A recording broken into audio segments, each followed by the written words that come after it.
Hello dear students, welcome in ASC starter. Dear student, मैं आपको ना इस वीडियो में पिछले साल का पेपर दिखा रहा हूँ, ठीक है, और समझाऊंगा कुछ और व्याकरण समझाऊंगा ताकि आपकी हेल्प हो जाए। देखिए, आपको ये तो पता होना चाहिए कि आपके सिलेबस में क्या क्या व्याकरण आ रही है। आपको उपसर्ग प्रत्यय पे, पर्यायवाची शब्द पे, भाषा लिपि पर, विशेषण पर अच्छे से ध्यान रखना है। लिंग, वचन भेद, मुहावरे, योजक चिन्ह, कारक चिन्ह, इन पर आपको अच्छे से प्रैक्टिस करनी है, ठीक है। तो यहाँ पर सबसे पहले मैं आपको पेपर दिखा दूँ, ठीक है। ये देखो, ये हिंदी का पेपर है लास्ट ईयर का। तो बिल्कुल सेम ऐसे ही रहने वाला है जैसे पहला क्वेश्चन पैसेज का आएगा, ठीक है। आपको उसको पढ़कर आंसर देने हैं। फिर दूसरा कविता से जुड़ा हुआ आएगा, आपको उसको पढ़ के आंसर देने हैं। फिर तीसरे नंबर पर व्याकरण वाला आएगा, ये आपको अच्छे से करना है। वैसे हर चीज आप अच्छे से करेंगे, ये आपको प्रैक्टिस घर पे अच्छे से करनी है, ठीक है। देखो, यहाँ लिखा वस्तु का बहुवचन क्या होगा, वस्तु होगा। यहाँ पर बोले व्यक्तिवाचक संज्ञा बताइए, तो व्यक्तिवाचक संज्ञा में आपको थोड़ा समझा दूं कि संज्ञा आपको अच्छे से पता होनी चाहिए। देखो, जो संज्ञा है ना, संज्ञा, उसके तीन भेद होते हैं: व्यक्तिवाचक, जातिवाचक, भाववाचक। व्यक्तिवाचक में किसी का नाम आता है, नाम, जैसे गंगा, राम, मोहन, दिल्ली, इंद्रप्रस्थ, जो नाम आता है।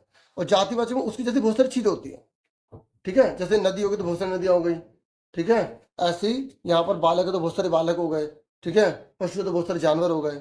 और तीसरा तो भाववाचक, जहाँ भाव प्रकट किया जाता है, जैसे तरुण का तरुणाई, बच्चा का बचपन, ईमानदार का ईमानदारी, तो वहां पर। तो यहाँ व्यक्तिवाचक पूछो, व्यक्तित्व मतलब किसी का नाम पूछ रहा है। संज्ञा पता नहीं किसी कहते हैं, किसी व्यक्ति वस्तु स्थान भाव के नाम को संज्ञा कहते हैं, तो उसे बोलते हैं व्यक्ति संज्ञा। तो इंद्रप्रस्थ जो है ना, व्यक्तिवाचक संज्ञा कहलाएगा।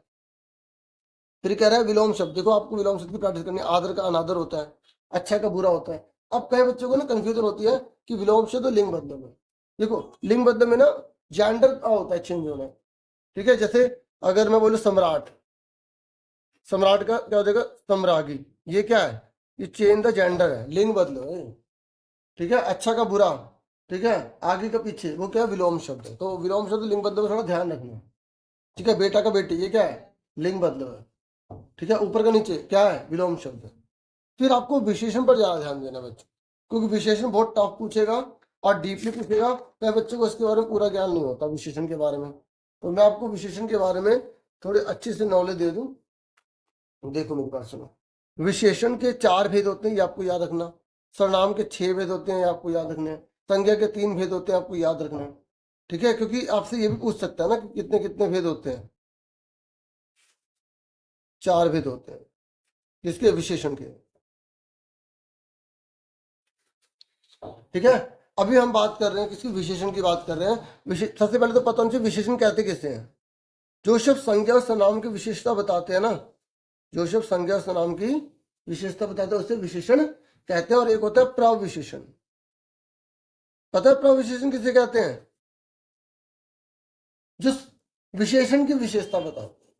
जैसे मैंने बोला राम सुंदर है,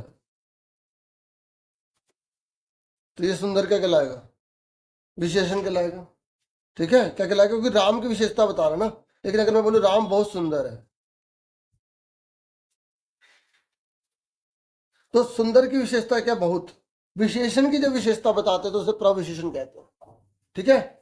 सुंदर। और एक होता है विशेष्य। क्या होता है, विशेष्य। आपको पता होना चाहिए विशेष्य। पता है क्या होता है विशेष्य, जिसकी विशेषता बताई जा रही है। जैसे देखो, राम सुंदर है, सुंदर विशेषण कहलाएगा, ठीक है। सुंदर विशेषण कहलाएगा। और सुंदर किसकी विशेषता है, राम की, तो राम विशेष्य कहलाएगा। ये आपको पता होना चाहिए। समझ में आ गया। तो एक विशेषण होता है जो संज्ञा सर्वनाम की विशेषता बताते हैं। एक विशेष्य होता है जिन शब्दों की विशेषता प्रकट की जाती है, उन्हें हम क्या बोलते हैं, विशेष्य कहते हैं। और विशेषण के कितने भेद होते हैं, 4 होते हैं: गुणवाचक, परिमाणवाचक, संज्ञावाचक और सार्वनामिक या संकेतवाचक। ठीक है। फिर यहाँ पे 4 देख रहे हैं, कोमल हृदय में विशेषण के भेद की पहचान करनी है आपको। तो यहाँ पर कौन सा है, गुणवाचक विशेषण कहलाएगा, ठीक है ना।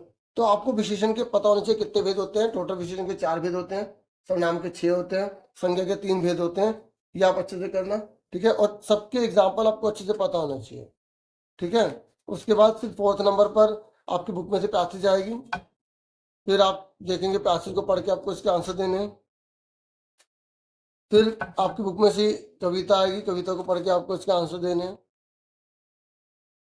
ठीक है। उसके बाद देखो, फिर 6ठे नंबर पर देखो, यहाँ पर बुक में से आपके क्वेश्चन आंसर पूछे गए हैं, ठीक है, देख सकते हो आप। फिर यहाँ पर देखो, ये समास पूछ रहे, तो समास में आपसे यहाँ पर जो डैश लगा है तो इसमें होता है द्वंद्व समास। जब दोनों की बराबर वैल्यू होती है तो उसे द्वंद्व समास कहते हैं। जैसे खट्टा मीठा, तो खट्टा और मीठा हो जाएगा, और लग जाएगा, ठीक है ना। तो उसके बाद यहाँ लिखा उपसर्ग बताना है, तो उपसर्ग क्या है, प्र, जमा स्तुति लिखा है यहाँ पे। तो उपसर्ग कोई से भी आ सकता है, तो उपसर्ग की प्रैक्टिस करो, प्र आगे आ गया। तो आप ना उपसर्ग प्रत्यय वाली वीडियो देख सकते हैं, उपसर्ग प्रत्यय लिख के ASC स्टार्टर लिखें, वीडियो मिल जाएगी आप, ठीक है। 7वीं क्लास की मैंने वीडियो बना रखी है ग्रामर की, ठीक है, हिंदी व्याकरण, उसमें आपके काम आ जाएगी, वो भी आप देख लेना, ठीक है। ये धनी का भाववाचक बनाना तो धनवान हो जाएगा। यहाँ पर विशेषण छाटना है तो क्या हो जाएगा, सुमंदित, ठीक है।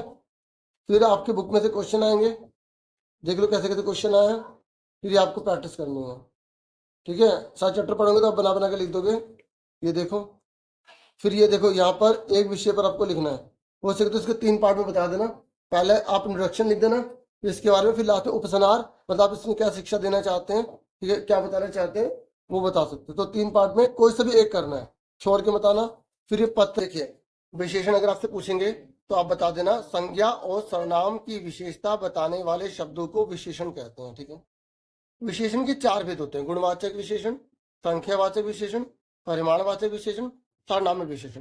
पर आपसे ऐसा नहीं पूछेगा, आपसे ऐसे पूछेगा, काला ये क्या है, ये गुणवाचक विशेषण है जो गुण बता रहा है। आपसे पूछा 7, ये क्या है, ये संख्यावाचक है।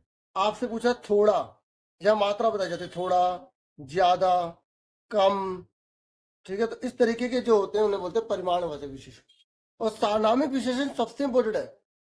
जब कोई सर्वनाम, जब कोई सर्वनाम, ये याद रखना, विशेषण के रूप में प्रयोग होता है, जब कोई सर्वनाम विशेषण के रूप में प्रयोग होता है तब उसे हम सारनामिक विशेषण कहते हैं।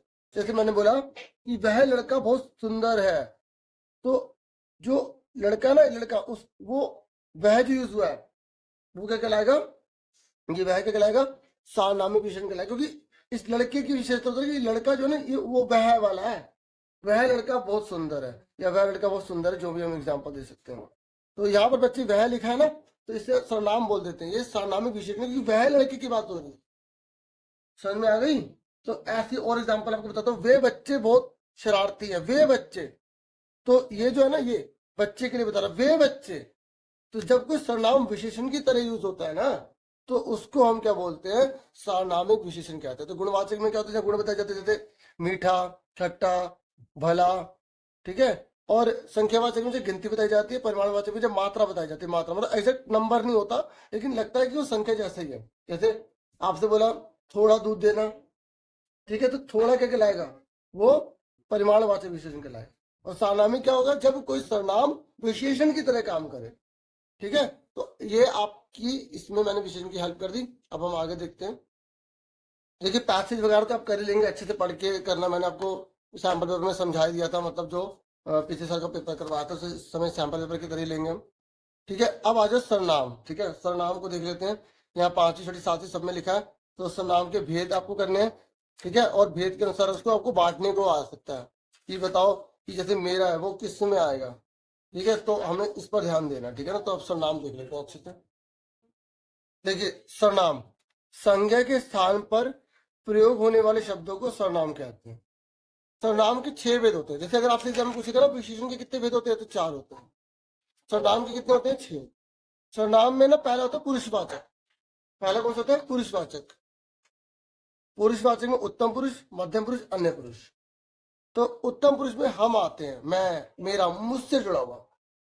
और मध्यम में आता है तू, तेरा, तुझे, तुमने।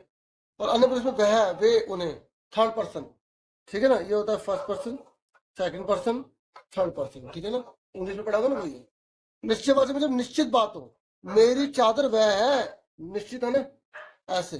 और अनिश्चित में जब पक्का ना पता, जैसे बाहर कोई खड़ा है क्या, तो कोई, ऐसे संबंध वाले जब एक बात दूसरी बात से जुड़ी हो, जो जैसा करेगा वो वैसा भरेगा, तो ऐसे जो और वो, जैसी करनी वैसी भरनी। और प्रश्न काल में तुमको पता है, क्वेश्चन पूछे कौन, कहाँ, कैसे, तो यहाँ पर प्रश्न काल होता है। तो 6 नंबर पर होता है निजवाचक, जो हमारा पर्सनल होता है, जैसे या मैं होता है ना, मैं, तो ये पुरुषवाचक में आएगा। लेकिन अगर मैंने बोला मैं स्वयं पढ़ता हूँ, तो ये जो स्वयं है ना, स्वयं, खुद, अगर खुद आ गया तो यहाँ पर जो है ना हम निजवाचक बोलते हैं, ठीक है।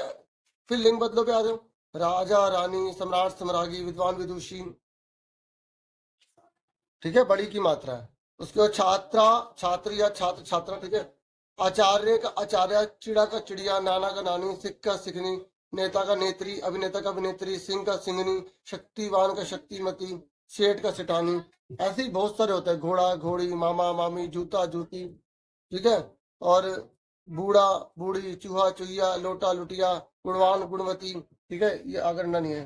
सांप सांपिन, श्रीमान श्रीमती, धनवान धनवती, ठीक है। जो आपके कोर्स में ना, तो गूंगा गूंगी, छोटा छोटी, दादा दादी, ठीक है, नाना नानी, बेटा बेटी, ठीक है, और शेर शेरनी, ठीक है, मोर मोरनी, बाघ बाघिन, हंस हंसनी, सेठ सेठानी, माली मालिन, ठीक है।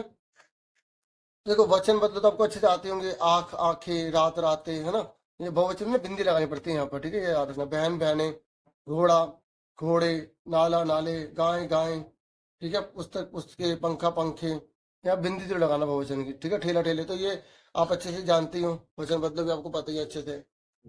देखो अगर ये क्वेश्चन आ गया और आपसे बोला इसका लिंग बदलिए, सेंटेंस में भी आ सकता है, तो आप लिख दोगे मेरी बेटी पत्र लिखती है,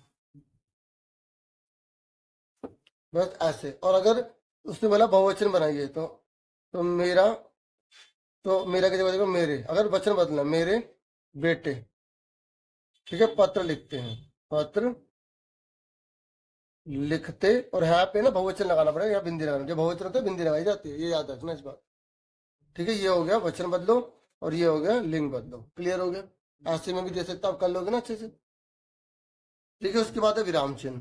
तो विराम चिन्ह में आपको सारे सिंबल ये पता कर लो, ठीक है। जब पूरी बात हो जाती है ना, तो वहाँ पूर्ण विराम लगाया जाता है। और जैसे राम श्याम मोहन और सोहन, तो वहाँ पे हमें अल्प विराम को लगाना पड़ेगा, ठीक है। अल्प विराम कब लगाते हैं, ये वाक्य के बीच बीच होता है, जब हमें बहुत कम समय के लिए रुकना पड़ता है, तब वहां पे अल्प विराम लगाते हैं। और अर्ध विराम क्या होता है, जहाँ पे अल्प विराम से ज्यादा और पूर्ण विराम से कम रुकना पड़ता है, तो वहां पे हम लगाते हैं अर्ध विराम। बाकी भी सिंपल है, तो मुझे लगता है मैसेज में दे सकते हैं, ठीक है। या आपसे पूछ सकता है कि कौन सा है, तो आप उद्धरण चिन्ह, इन्वर्टेड कॉमा होते हैं, योजक चिन्ह जो होता है वो हाइफन होते हैं, ठीक है। ये आप देख लो अच्छे से, ये आप देख लो सारा। अच्छा, आपके एग्जाम में ना समास है, उसमें ना समास में केवल एक ही हिस्सा दे रखा है, ठीक है। समास वो होता है जब दो या दो से ज्यादा शब्द मिलकर ना एक नया अर्थ बनाते हैं, जब वो एक नया शब्द बनता है उससे एक नया अर्थ बन जाता है। तो समास में आपके सिर्फ द्वंद्व समास आ रहा है। कौन सा आ रहा है, द्वंद्व समास। इसमें क्या, तो दोनों की बराबर वैल्यू होती है, ठीक है। जैसे माता पिता, मतलब दोनों अपनी जगह है, ठीक है। जैसे राजा रंक, राजा रंक, ठीक है। तो यहाँ पर डैश लगा होता है, जब इसको ओपन करते तो आपको ये लिख के दिखाना पड़ेगा, माता और पिता। इस तरीके से आपको करना है। राजा रंक का क्या कर दोगे, राजा और रंक कर दो, ठीक है। उसके बाद आपको शब्द युग्म अच्छे से पता होना चाहिए। जैसे अन मतलब आग, अन मतलब वायु। तो जरूरी नहीं कि यही आए, मैं आपको आइडिया के लिए समझा रहा हूँ। अंश मतलब हिस्सा, अंश मतलब कंधा, अन्न मतलब अनाज, अन्य मतलब दूसरा, अपकार बुराई, उपकार भलाई, कपट धोखा, कपाट दरवाजा, हार मतलब विफलता, हार मतलब माला। आपके एकदम अनेकार्थी भी आ सकते हैं, जैसे अनेकार्थी वाला है, एक ही शब्द के एक से ज्यादा मतलब है ना। ग्रह मतलब नक्षत्र, ग्रह मतलब घर, दिन मतलब दिवस, दिन मतलब निर्धन, ठीक है ना। देखिए विलोम शब्द अपकार का उपकार या उपकार का अपकार, आदान का प्रदान, आकर्षण का विकर्षण, कटु का मधु, गरीब का अमीर, राजा का रंक, पवित्र का अपवित्र, पंडित का मूर्ख, ठीक है, मित्र का शत्रु। इस तरीके से और भी बहुत सारी आपको प्रैक्टिस करनी है। अच्छा, कभी कभी ना एग्जाम में संवाद पूछ लेता है, दो जनों के बीच की बातचीत को संवाद कहते हैं। जैसे आपने कहा, राम मोहन तुम कैसे हो, मोहन मैं तो ठीक हूँ, राम ठीक है तुम्हें पता है कल मेरा एग्जाम है। तो ऊपर टॉपिक देखो किसके ऊपर दोनों जनों को बातें करनी है। जैसे मान लो सब्जी वाला और एक महिला है, वो बात कर रही है, तो सब्जी वाला, सब्जी ले ले, आलू टमाटर गोभी बैंगन सब्जी ले ले। फिर महिला, भाई साहब रुकिएगा, आलू कितने रुपए के दिए। माता जी, अरे मुझे माता जी मत बोलो। हाँ महिला जी, मतलब जो भी इस तरह, मतलब दोनों जैसे आप भाव अपने प्रकट करना चाहो, तो दो जनों के बीच की बातचीत आपको लिखनी है और आपको अच्छे से उसे लिखना है। तो दो जनों की बातचीत अगर आ जाए तो संवाद लिख देना। कई बार कुछ एक्स्ट्रा भी आ जाता है ना, तो वो देखने के लिए कि बच्चे कितने प्रिपेयर्ड है, ठीक है। देखिए पत्र की एक पुरानी वीडियो डाल रखी है, पत्र ASC स्टार्टर लिखना, वो वाली वीडियो देख लेना, उसमें पूरा पैटर्न बता रखे हैं, नहीं तो मैं एक बार दोबारा डाल दूंगा। और पैराग्राफ कोई भी है छोड़ के बता रहा, बना बना के लिख देना। बाकी पारावार शब्द भी आपको अच्छे से आने चाहिए, जैसे अंधकार को अंधेरा, तम, अग्नि को आग, पावक, अमृत को सुधा पीयूष, ठीक है, असुर को दानव दैत्य, आनंद को खुशी अमोद। इस तरीके से पारावार शब्द पता नहीं, जब उसके दो नाम आपको बताने हैं, पुष्प का सुमन फूल, पुत्र का बेटा सुत, पक्षी का खग विहग, इस तरीके से। ठीक है, एक बात और रहेगी, मुहावरे भी आएंगे आपके एग्जाम में, एक दो कोई सा भी दे सकता है। जैसे अकल का दुश्मन मतलब मूर्ख होता है, अंधे की लाठी मतलब एकमात्र सहारा, आग में घी डालना गुस्सा करना, अगर मगर करना मतलब टाल देना, कलेजे का टुकड़ा मतलब बहुत प्यारा, ठीक है ना, तो 9 2 11 में भाग जाना। इस तरीके से कोई सा भी अगर आ जाए मुहावरा तो आप उसे लिख के आना, छोड़ के मत आना। तो इतना ही था इस वीडियो में। Thank you for watching, I listening carefully, take care students.